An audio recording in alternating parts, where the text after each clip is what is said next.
I think at auction you can see this making easily upwards of £30,000. Welcome to WatchMojo UK, and today we're looking at the most historically significant antiques brought onto the Roadshow. And this is a wonderful panel. If every picture tells a tale, please tell me. Before we begin, we publish new content every day, so be sure to subscribe to our channel and ring the bell to get notified about our latest videos. Number 10. Sir William Beechey painting. For those unfamiliar with him, Beechey was a British painter who lived between 1753 and 1839. We consider the period he lived in a golden age for British art. As such, his paintings are highly valuable antiques.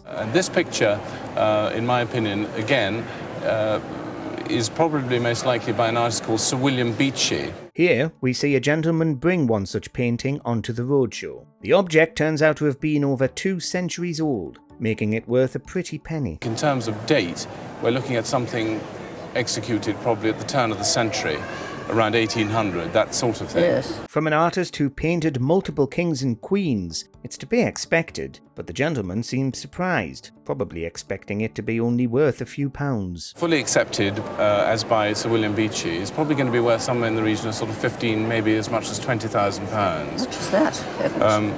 Number 9. Lord Nelson's tie pin. It's been my husband's birthday.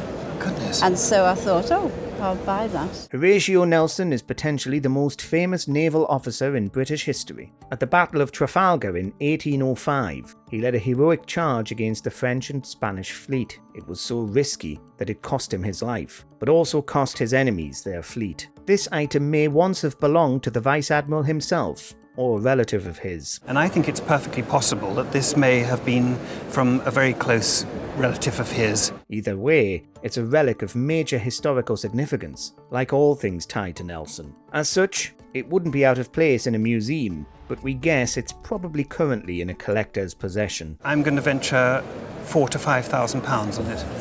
Oh, my goodness. Number 8. Tudor hidden painting. The Tudors were one of England's most famous dynasties. They took the throne in 1485, led by Henry VII, and then ended in 1603 with the death of Queen Elizabeth I. This remarkable painting was buried deep in an old Tudor house, which miraculously survived decades, potentially centuries, beneath wallpaper. So we decided to start scraping it off, and So this was, the wallpaper was stuck to this? yes. Turns out paintings like this used to be commonly placed upon fireplaces. So if you ever have lived in an old Tudor abode, your wallpaper could be hiding a fortune. So it was actually exactly where it should have been for the fashion of the day. If you find one in that good condition, you'll probably run straight to an antique evaluator. Alternatively, you could make a museum's day by donating it. It's very difficult to price something like this, but I think at least 10 to 15,000. It's a wonderful object. Thanks very much. Number 7. Lawrence of Arabia's pilot watch. Do you know who he is? No, I ain't got a clue. It's Lawrence of Arabia. Good God. T.E. Lawrence is most well known for helping the Arabs fight the Ottoman Empire in World War I. As a result, he's one of Britain's most loved war heroes, and also the focus of a renowned semi-biographical movie. This means any relics tied to his life are historically significant. The gentleman bringing his watch onto the show is stunned, particularly because he didn't even know he was real. And it's actually his watch, probably returned to him in 1930, having been cleaned under the pseudonym that he'd adopted. As such, it's a highly valuable watch that would be at home in any military museum. Well, that's where it ended up, specifically the Omega Museum in Switzerland. 5, maybe 10. Good God. I'd better get it insured then.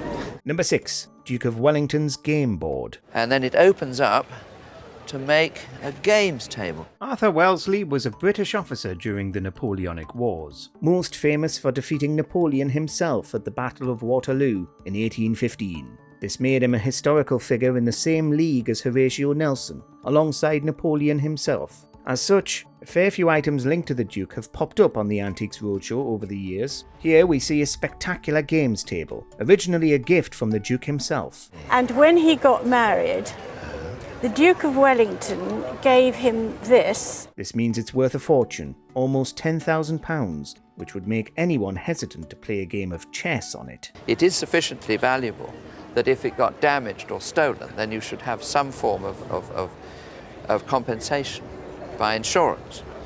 And for insurance purposes, it's £8,500. Number 5. The Beatles guitar. You're likely already aware of the hit rock band The Beatles, whose two primary guitarists were George Harrison and John Lennon. Since they're arguably the most famous band in history, any of their instruments are in high demand. Here we see a particularly special guitar, which once belonged to the former Beatles. I'd lost the laughs, and at the end of the session, George said, "I'm not sure what to do with this, but you have a go."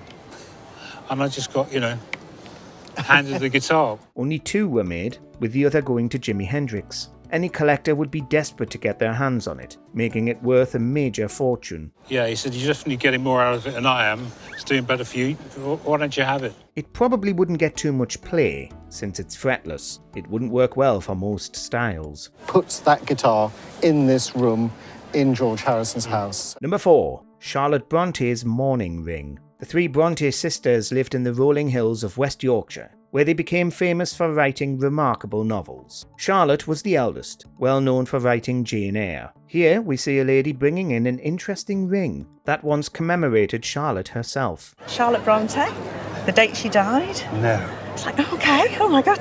Peculiarly, it can be opened up to reveal a piece of the author's hair over 1 century old. This bumps up its value by an immense amount. And then, amazingly, we see this hairwork within. Since it's a mourning ring, it likely belonged to her father-in-law, rather than Charlotte herself. Still, the hair alone gives it enough historical value to be placed on display. I think this tiny, tiny little thing is worth £20,000. Number 3. Nelson's sword. Quite a lot of artifacts related to Nelson make their way onto the Antiques Roadshow, as we've already seen. In the 3rd place, we have yet another relic adjacent to the acclaimed officer. One of his greatest victories was at the Battle of the Nile in 1798, when Nelson decimated the French navy off the coast of Egypt. Nelson was then awarded the Crocodile Club, a special sword celebrating his victory. Multiple copies were made for Nelson's captains, with one of them eventually finding itself onto the Antiques Roadshow. The evaluator was stunned, and so was the owner, when he estimated it was worth between £150,000 and £200,000. Number 2. Documents signed by Queen Elizabeth I. We have a lovely, exquisite little document here on vellum, signed by Elizabeth I herself. Elizabeth was a Tudor monarch so significant that we named an era after her. As the only surviving child of Anne Boleyn and Henry VIII, she rose to the throne in 1558 and ruled for 45 years in total. Throughout her rule, she probably signed tons of documents. Many of these will have perished with time, but here we see a remarkably preserved document, signed by Elizabeth herself. Including Elizabeth's signature, which is in a slightly different coloured brownish ink. It was signed in 1563 and allowed its bearer to seek sulphur. It's unclear if that would still hold up legally, but given its value, the owner is unlikely to become a sulphur trader. I'm going to put £35,000 on it. Well, yes. Number 1. Notebook on Shakespeare. There isn't a British playwright more famous than Shakespeare, who also contributed significantly to our language. In numbers, approximately 1,700 words were first recorded by the bard. As a result, there's no shortage of Shakespeare fans obsessed with his plays. Flicking through this is a 17th century hand.